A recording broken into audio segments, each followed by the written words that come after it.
Welcome to Future Sense Now, where we explore the landscape and byways of our shared futures. An e-zine of the Futures Forum live online. We exchange ideas, information, and inspiration about the futures we want. Get Future Sense Now with host Dr. Claire Nelson, futurist and editor of Human Futures.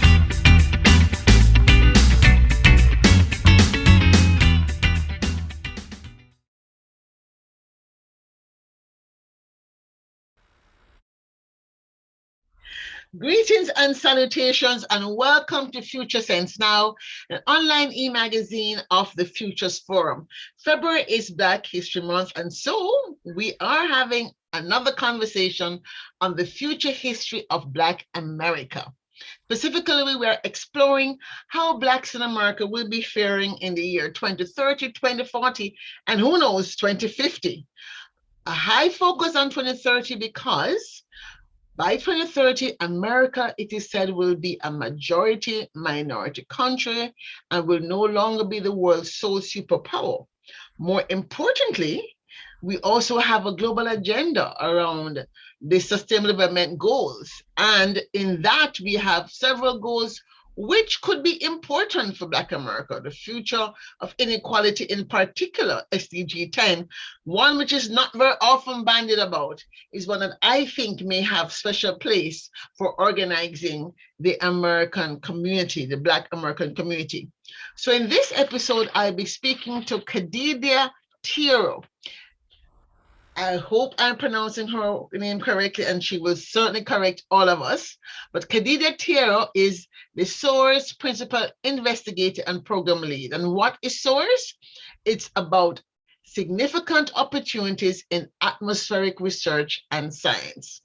Now, you might ask, what has this got to do with anything? Well, the SOARS program, first of all, is based at the University Corporation for Atmospheric Research in Boulder, Colorado, and it's a flagship program designed to support students from diverse backgrounds, historically underrepresented in the geosciences, to enter and succeed in graduate school and STEM careers. And this is a huge program that is part of work that has been funded for some time through NOAA, which Ms. THIERO also worked on. Might I add that I have particular interest in this subject matter, having written an essay in a book about the future of geoethics. So I'm now very much, I would say, a spy on the wall in that community as well. So welcome, KADIDIA THIERO. How are you, KADIDIA THIERO? How are you? I'm great. Thank you so much. How are you? I'm good, thank you. I'm so delighted you're here because I think you might be the first person that we've been talking to on a kind of an environmental justice, education, equity issues since I've actually started this series back in 2018. I'm not sure about anybody else on the environmental agenda. I can't remember. So we're talking about this future. We're talking about a future where 2050, in their case, not just 2030. 2050 is a pull year for the global climate conversation. We're talking about a future now with 8 billion people having to be housed and fed, the carbon problem, smartphones everywhere. And we don't know, based on how the weather has been playing in this country with tornadoes, hailstorms, firestorms, windstorms, flood storms, you name it, we have experienced it. A lot of things are going to be happening. Of course, now we have the pandemic storm of COVID thrusting everybody into a new way of being. So as we focus on this idea of inequality and inequity and the future history of Black America, I want to begin my conversation with you with the question I ask all my guests, which is, at first glance, from your perspective as somebody working to engage diversity and equity in education and environment, how do you see the Black community making moves to course correct disparity? I mean, you're very much in that place. So how do you see it going even beyond what you're doing and beyond? Thank you so much for the question. Hopefully I can give a satisfactory answer. Well, at first, I would like to say that our program, SOARS, is a core funded program from the National Science Foundation. We are in our 26th year, and we are working with UCAR programs because that's where we were founded, and it is a response to systemic racism in STEM. So, some of the things that affect BIPOC or Black, Indigenous, people of color, so I'm just going to say BIPOC from now on, are these deserts of information in terms of how we can be prepared when things happen in the atmosphere, like all the natural and extreme disasters that you just described. And a lot of that has to do with education, but also how the information is disseminated in our community and also other ways of knowing. Not everybody is on the Western knowledge tip in terms of how the atmosphere interacts with our communities and cultures. And that's another thing that we're trying to also promote and include and be more inclusive of other ways of knowing. There's native indigenous populations and populations in other parts of the world that have their traditional ways of dealing with the climate and the weather, and we need to be a little bit more open to that, which I think would maybe be more relevant to the communities that are affected. We're most affected in these areas because of the lack of access to the information. So one of the things is busting silos, of course, but also just to have more access to the information on things that threaten lives, which is, Yeah. one of NOAA's missions is to, try to guarantee safety for our personal beings. But yeah, all of these things that are happening, hurricanes, tornadoes, wildfires, all of this is also some basic knowledge that we are not getting in our communities. It is not being distilled down from emergency managers to the larger community. So there has to be more ways for us to get the information out there. And a lot of that is representation in these areas, which is lacking. So, We're talking about a really big issue because, and it's really hard to slice and dice it, and we'll see how we go forward. I gather that you're focused a lot on the diversity, equity, and inclusion aspects of education, right? And we're going to certainly spend some time there, but I do also want us to think about this idea of once you're educated, then what? Are you getting the positions in these organizations? And then the information piece of it, the different ways of knowing. Are we able to have a conversation about building the authenticating, quote unquote, because sometimes these diverse ways of knowing are so different to what academe and the rigor of academe says, is that it's always not seen as equal to, it's always still less than. And so I guess I'm going to start by picking the first slice, which is when you think about the future then, where we are heading towards a cliff as a species. And I would say to a large extent, people of color, Black people, have not been in the vanguard of creating the problem, right? We're not necessarily the ones that have made these businesses, made these decisions, made these choices. How do you think the program that you're doing now, the education program, addresses this issue of environmental justice? Are you able to do this, given it's funded by the government and they might have different ways in which they want you to talk about it? Are you, I would say, structured to kind of talk about it without mentioning words like justice and racism, especially with all the hullabaloo now about critical race theory? You can't talk about this, you can't talk about that. How are you managing this to negotiate a conversation around the need to be informed against the realities that these injustices and exclusions have kept you out in the first place? well, we don't have those hindrances. We talk about it because the program was founded for this reason of the inequality rather. And our program built on mentoring. So it's a three-pillar program. It's research, mentoring, and community. So we're trying to build the community, but we're also trying to have historically marginalized communities feel like they belong in the community, and therefore showing example and representation, because as you said, academia is really not um, encouraging as much as they could be. So there are lots of programs now trying to, have collaborations, specifically with minority serving institutions, which include tribal colleges and tribal serving institutions, as well as Hispanic serving institutions and historical Black colleges and universities. I mean, that is our target audience. These organizations like UCAR, University Corporation for Atmospheric Research, and the National Center for Atmospheric Research are creating programs to increase the MSI engagement, minority serving institutions engagement, because many times MSIs aren't in a position to go after these type of grants and loans that push the research in this direction and need help with the infrastructure. They weren't founded as research institutions. They were founded as missions to educate their target populace, period. And so it's very difficult for many faculty at MSIs to then take on a whole research operation or proposal without the support from, like, for instance, the bigger schools and the Research One institutions have offices dedicated to proposal research and, putting out proposals and getting grants.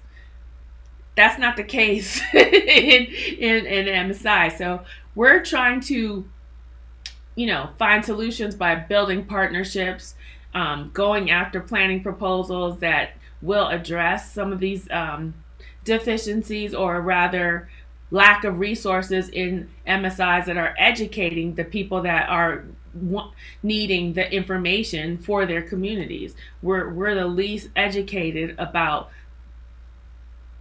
Earth system science.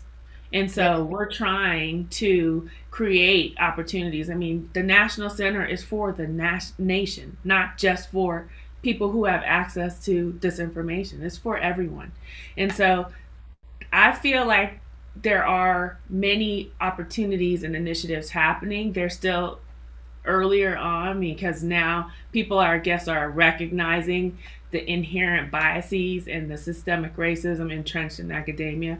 But it takes a cultural shift, and it takes more people doing the work. And so I feel like we're definitely contributing to the broadening of participation. We're entering our 26th year, and we've been recognized, as a service organization, supporting this impact and broadening participation.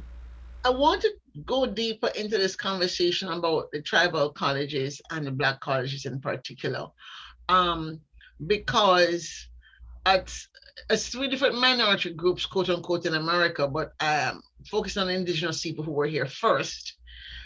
I sometimes feel there's a sense that the Black community in particular has not always gotten it right in terms of the conversations around injustice and justice as two sides of a coin, in terms of the partnerships in recent times. You may have had it back in the day when we were escaping slavery, etc., but now, since the civil rights movement, have you been able to cultivate through this partnership a stronger, let's say, blending of interest between HBCUs and tribal colleges in particular? Well, because the knowledges are there. I mean, I think they have maybe in their songs or in their stories information about the old, having lived on some of these territories for over 2,000 years, right? Right. They have some information about historical nature ways that may not sort of be written down or codified by anybody. So I guess I'm questioning, have we been able to find ways of deepening that kind of a conversation between HBCU experts and tribal college experts?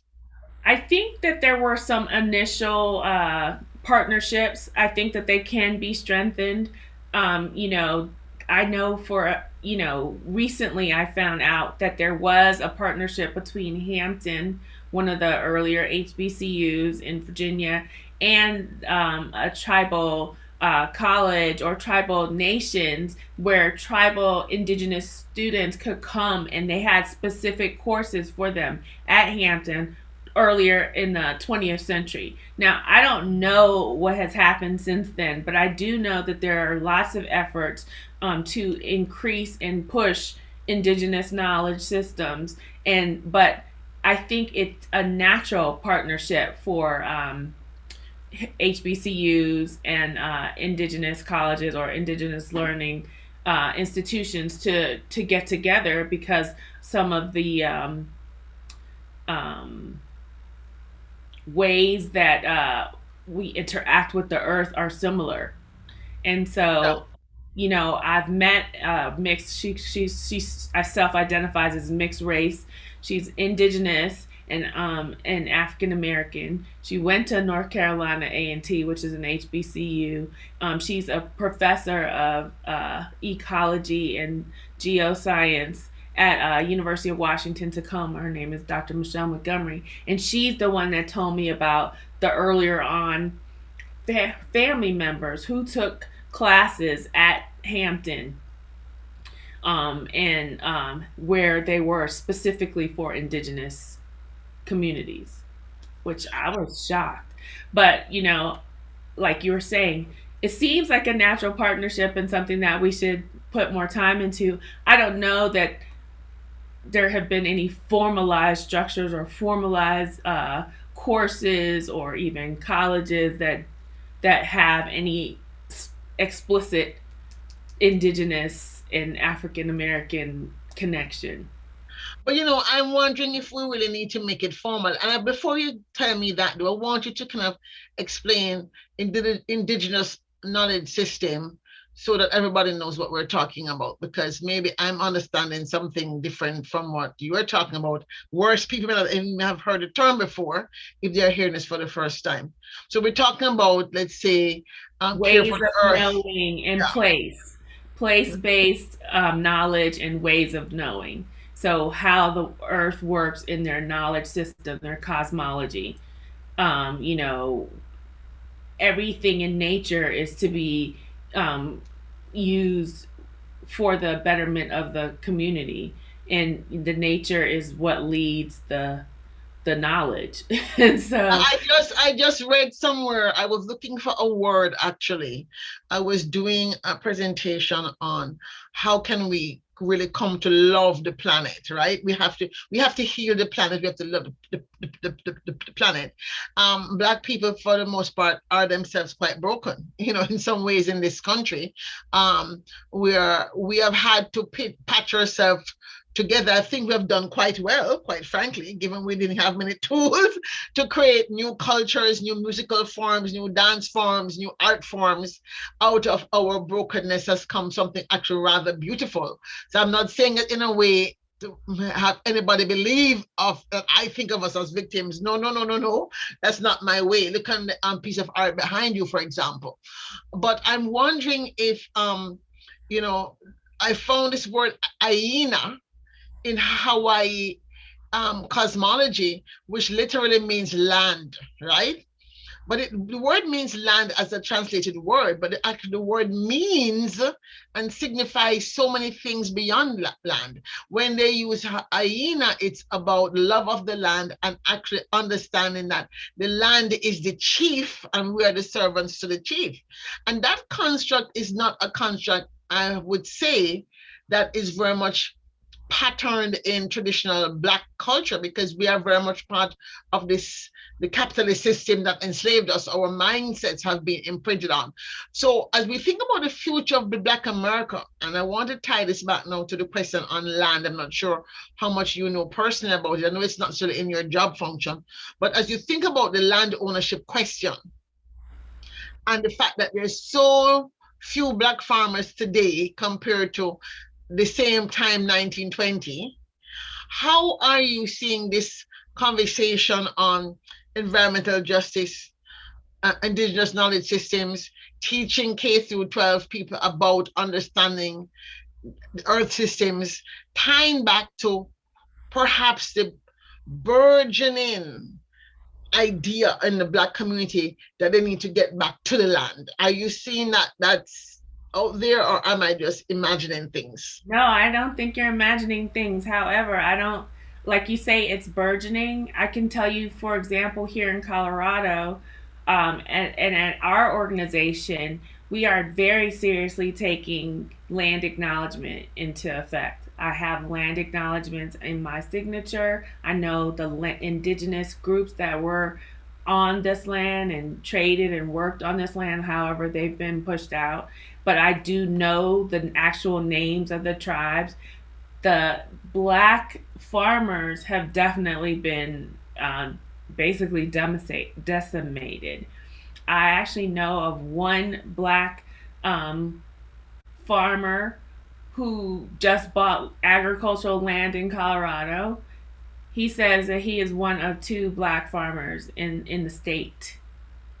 In the Wow. state. And Colorado is a very big state for agriculture, as well as for cannabis, which is part of agriculture.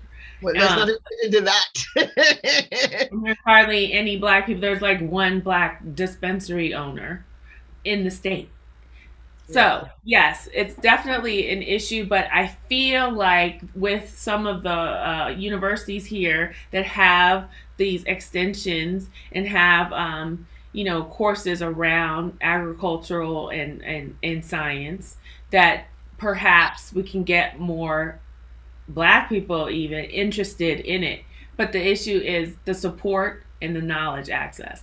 So, you know, I feel like people are moving towards understanding and recognizing, and in terms of land acknowledgement, these things are actually said now before conferences, before presentations. They're in people's signatures in their email. So to bring awareness, right? But then we need to take it a step further and have more people educated about it. And then, especially because, you know, the African Americans in the US have been stripped of their land. They were taken from their original land and brought here. So they don't really have any land per se. So I feel Yes, like, and that's really part of the challenge. I mean, how rooted are most Black communities in this idea of land? So we're talking about a future in which we may have food scarcity unless we pay attention, in which we may have water security unless we pay attention, and where knowledge of the systems of how that earth cycle, how Mother Earth replenishes herself, are critical. More important, we're talking about cities and counties and states where we have a large, let's say, Black electorate and Black electoral officials who may not themselves have the staff and the knowledge themselves, number one, nor have the staff on their team that understand some of the questions that are being asked when issues around, let's say, land use, land reclamation, climate change, things are being brought to bear. So how do you see your program being able to help to shape that level of, let's say, leadership training? Yes, we're doing K through 12, but I don't know if we have the time to wait until all these people get into the degree to kind of know what they're doing. So how can a program, and if not your program, let's say your program can't read, okay, fine. How might we then borrow some of the lessons from your program then to create something that may be different, to very rapidly engage the leadership and the influences in the Black community to be aware of some of the STEM literacy they need in order to be better stewards of this land that we live on? well, our program definitely has the exposure in terms of multiple career pathways, right? The atmosphere takes over many things. There's space weather, there's agriculture, there's climate change, there's air quality, but there's also local science engagement networks. And I actually am a part of the Colorado Local Science Engagement Network, which is a AAAS, American Association of the Advancement of Science program that's all over the country. I don't know how many actual states are participating, but I think at least 15. And they are trying to engage their entire state at all levels and all communities about the need for science for some of these same reasons, because our lack of knowledge when it comes to how science actually really impacts everything we do.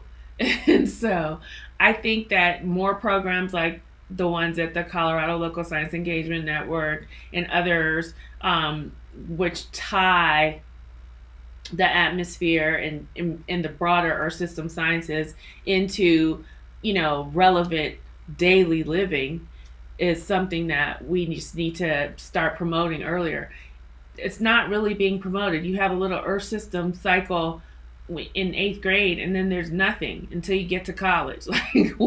And assuming that you're going to be doing that in your degree, because I'm an engineer, I didn't do any, granted, I went to school many years ago, but I did no earth sciences whatsoever. So my last, let's say, geography class was when I was 13 years old, right? So anything I've learned, I've picked up through osmosis. And as I said, with this whole terraforming and geoengineering works that are happening, we really have to be aware of what's at risk. We're talking about putting questions on the table like terraforming Mars, using nuclear energy. Do people really understand what that means? Or are we tone deaf? And I understand that the average person will not be paying attention to it because they're worrying about where the next meal is coming from. But I'm talking about those leaders in the Black community who are in Congress, who are in the State House, who have a responsibility then, if you will, to be good stewards of the future, and therefore should become literate. How do you see some of the lessons that you're learning? And you talk about this network. I'm not sure if you have one in Maryland. Now I'm going to have to go find out if I have one in Maryland and figure out how to make sure that Morgan State, which is an HBCU where I do have a little bit of influence, is a part of it. If it's not a part of it, to make sure it gets in. But how do you see, beyond what your program is doing, partnerships with, say, the private sector that's driving so much of this competition? We're talking about people throwing up satellites every week. Satellite conference is huge. And the satellite industry is $1 billion going to $1 trillion industry. And there is even talk about decelerating NOAA's responsibility and accelerating the private sector, which I have not known, NASA's responsibility, so that the private sector can make back returns on their investment. And I'm like, so now we're going to be talking about a commercial, overall space. That's ridiculous. But that's on the table. No, I understand what you're saying. The private sector, of course, they want to make money, but these government agencies are supposed to be for the people and for the access. Now, the access is the issue, right? I heard a lecture yesterday from an African American professor who used to be president of the American Meteorological Association. He's a 3-time FSU graduate at Georgia, University of Georgia. And he lectures and talks to people all about, he's a weather geek and everything, but he brought up 16 years later, there are African American communities in New Orleans that are still not upgraded from Katrina. Why is the Black communities infrastructure still so poor where the white communities are thriving? And so, these type of things that are still happening. Katrina happened in 2005. We're in 2022. People are at risk in places that have been underserved for floods, for damage, for just the basic land around them.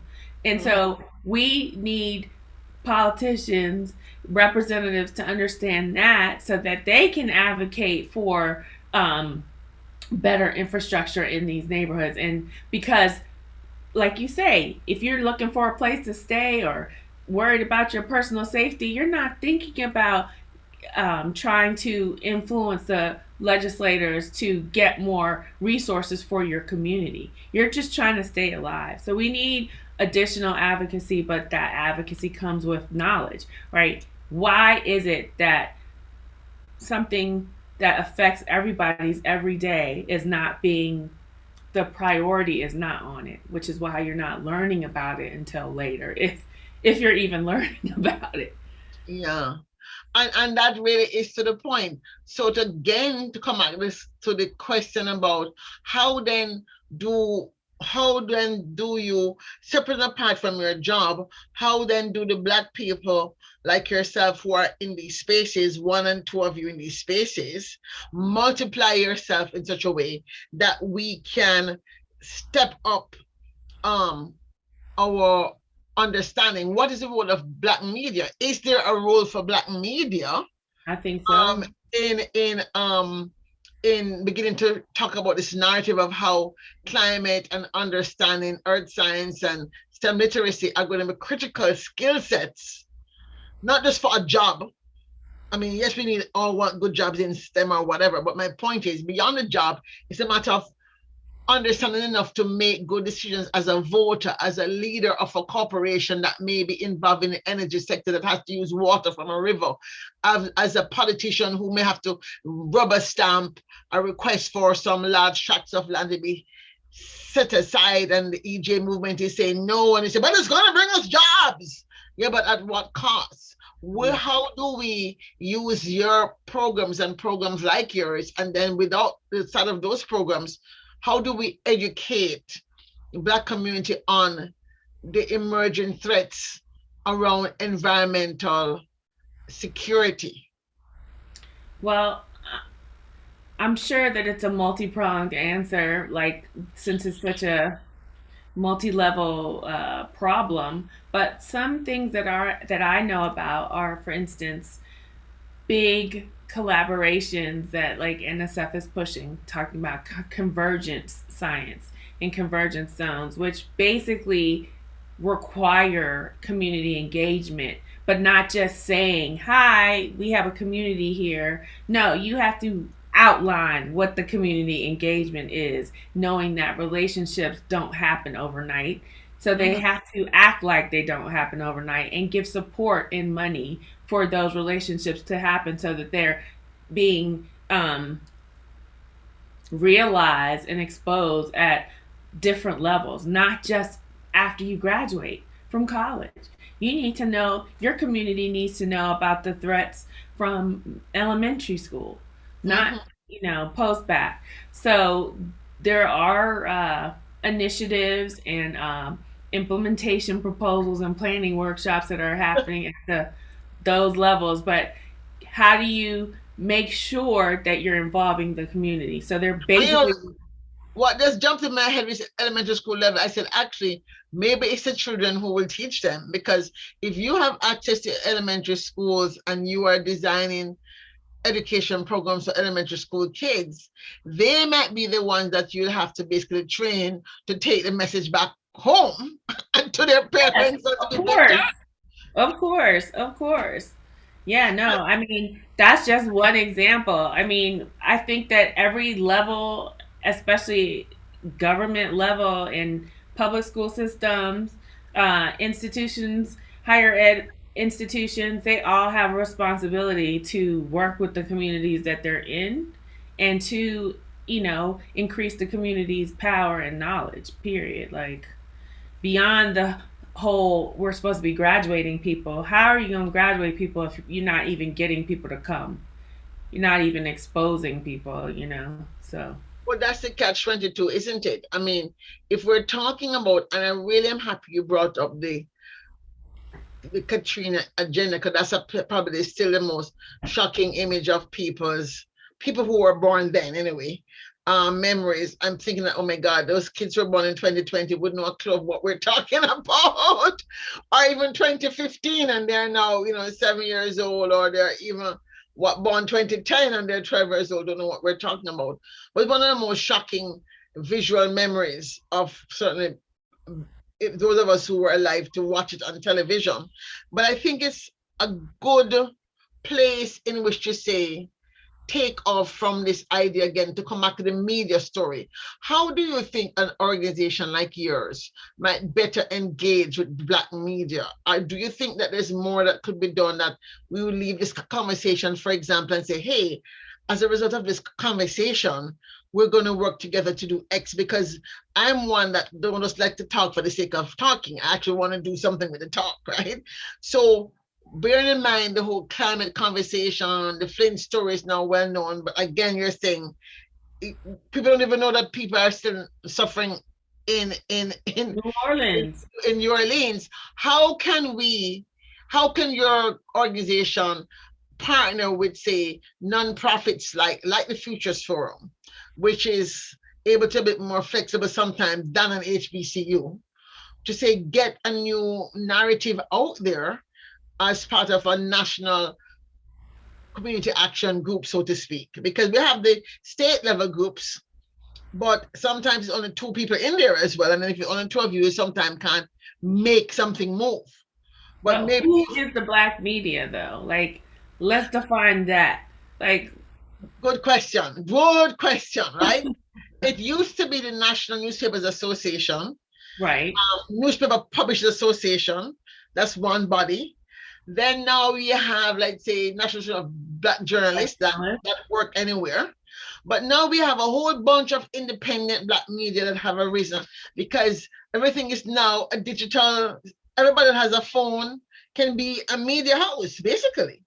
So at this point, I don't care if it's a TikTok show or IG a TV storytelling process, but how can we really think about amplifying what is to come? Because there's a tension between the future of the American dream, which is the picket fence and the house and the job that is fueled by more carbon, for example, and this human security future, which says let's go green and let's not have jobs in oil companies and cars that use fuel, etc. That the Black communities always run up against, because first they have to feed themselves. Right. So how do you think we might be able to take what you're doing and amplifying the conversation so that we can get new narratives and new ways of working to even feed back into your program? Right. Well, that's an issue because our recruitment strategy needs to be honed. Our target audiences are not applying because they don't know about the program. So, yes, I completely agree. Now, there are some Black member associations that have student chapters, like the National Society of Black Engineers. There's the National Society for Chemical and Chemical Engineers, NOBUCHE. There's, indigenous groups as well. But this is not enough. Like, these are kind of almost niche. Like, the fact that you're in an organization for STEM at the college and graduate school level, that's not hitting the majority of people. So we need, like you say, this media or some type of way to disseminate this information. And I'm still at a loss. I actually am having lots of ideas pop into my head, and maybe when we end this conversation formally, we can go on to talk about what we could actually do. But we're wrapping up now, and we're coming down to two questions I'd like to ask. Okay. First of all, based on what you're working on, based on the, let's say, the challenge you're seeing, what keeps you up at night? You are deep into this. You've been working this for some time. You understand the dangers of us not getting it. What keeps you up at night? That's the first question of the last two questions. Okay. Really access in terms of having voices at tables that are making decisions. If you're not informed, then you're not even going to be at the table to even weigh in and have, other. Wait. So you're saying your fear is that you won't be able to make your targets of who you want to reach happen? Is that what their fear is? No, just not having enough people representing various communities and viewpoints and perspectives when decisions are being made on allocation. Okay, good. Like you were saying earlier, who gets the land, who gets the water, who gets Okay. the access, who gets the dollars to build the infrastructure in their communities to make them safe Got you. against Okay. extreme threat. Yeah. And I think that's a good thing to think about, especially now we're talking about a major transportation in infrastructure bill, and we're already having a lot of fights about that.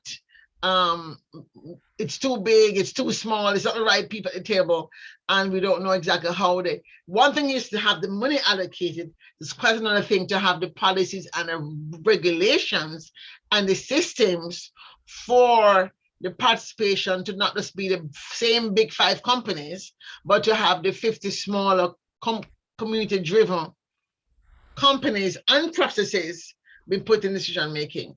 All right, so that's one thing, as I would say, something we ought to be thinking about as a big picture shift.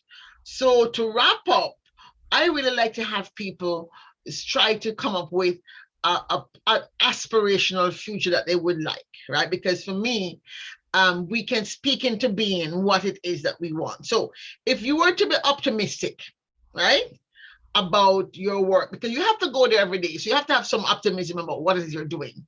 Right. And 2030 is only 8 years away. It's 2 election cycles away. We know what's at stake. We know the noise and the contention. Colorado is one of those contentious states, right? You have live free and die people there by the droves, right? So they don't necessarily want to have government tell them what to do. But luckily your program is national, so you don't have to be confined to what people in Colorado are doing. You can have experiments elsewhere. If KADIDIA THIERO were to jump into 2030 and see yourself somewhere in 2030 reading with a broad smile on your face a headline that just makes you want to shout, scream, jump for joy, what is that headline story that you're reading? I would think the introduction at an early level, maybe pre-K, first of all, universal pre-K, and of these various STEM career pathways. Like many students, especially in our communities, they want to help their community, but they don't know that necessarily that going into a pathway that's within STEM is gonna help. I mean, already being a doctor, that's helping. Being a lawyer, that can help. But what about the engineering, the math? That can also help your community. But we need to see it to know it. You can't know it unless you see it, and it can help So your what's the community. headline? So what's the headline? I want to push you, because you see, when you name something, you now begin to claim it. What have you succeeded in doing? Are you saying that I'm going to help you? I'm going to help. I'm going to help you, right? Are you saying that 2030 headline reads that the SOAR program, right? That's your program. The SOAR program has successfully led implementation of PreK programming, right? That is available and accessible and being utilized in over 60% of pre-K institutions in America. Okay. Well, I would say elementary school then, if it's good, because elementary school, everybody's there. Not Okay. everybody's in pre-K, but Okay. everybody's in elementary. Okay. So we're going to change the headline. So the headline that you want to see, which you think is more plausible, it's plausible because everybody has to go to school, is that the SOARS program has successfully been implemented in over 60% of elementary schools across America. Is that a plausible headline? Not the program, but maybe the adaptation of the model, which is a social learning model. Okay, so rephrase that again. So now we're going to say that the SOARS program learning model has been successfully implemented and adapted in over 60% of elementary schools, so that kids are exposed to geosciences in specific and STEM careers in general. Yeah, that sounds great. All right, so now, okay, so now I want you to remember that headline, because that future headline, which we have just created together, is one I think that could help you now find the pathways. Will open up new ways of seeing the future, seeing the pathway to that future. And that's one of the things that futures thinking helps people to do, because once you have made a plausible, it has to be plausible. If it's not plausible, it's not going to work. Yeah, I understand completely. Right. Yeah. So once you believe that that headline is possible, trust me, in 8 years, we'll come back to you and we'll see how did it happen? What are the new partnerships you made? What are the new media outlets you were able to get to in 2022 when we're still forced online, before we went our different ways again, when we came back in 2024 to the new normal, whatever that will look like, we don't know, but that's where we think we might be back to a new normal. And I think, so how do you feel about that? Optimistic, pessimistic, or neutralistic? I feel optimistic because we had our similar challenge by our organization, and we created a concept, and it's to achieve parity. They want to see how we can make this program have a broader impact in order of magnitude. So that took a lot of thought, partners, and brain activities. We gave that concept to NSF. They said, check with the community. So we are definitely now trying to seek out partners with different models in different successes, so that our concept is to have geoscience research be expanded to historically marginalized communities. We are working on trying to get partners to go after this type of money so that we can answer some of the challenges and questions that would happen. But yes, what we just talked about would be even larger audience. But right now, we're trying to also engage people at the higher ed level to make the impact broader, because we are having some impact, right? We're a leader in our community for diversity, equity, and inclusion and broadening impact, but we can have even bigger impact. But we need partners and we need money. So well, that's a good place to end it as ever. You have optimism. We need more partners. We need more funding. And when has that not been true for the Black community? I want to thank you so much, KADIDIA THIERO.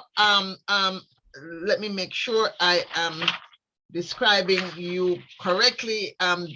Program Director for SOARS, which is aimed at promoting the education in geosciences for historically marginalized, underserved communities, for being with us. Thank you so much for joining us. You're welcome. With that, folks, I want to thank you for joining us on the Futures Forum Live, Future Sense Now, where we explore salient ideas for sustainable futures. Remember, the future is embedded in the landscape of today, and we are co-creating the future as we live the present.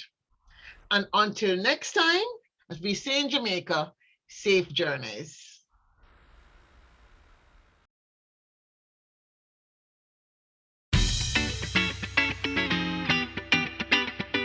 Thank you for listening to Future Sense Now with Dr. Claire Nelson. Future Sense Now is produced by the Futures Forum in Washington, D.C. For more information, visit www.thefuturesforum.org. Remember, our futures are embedded in the landscape of our present stories. Seize the day, share this story, and share the future.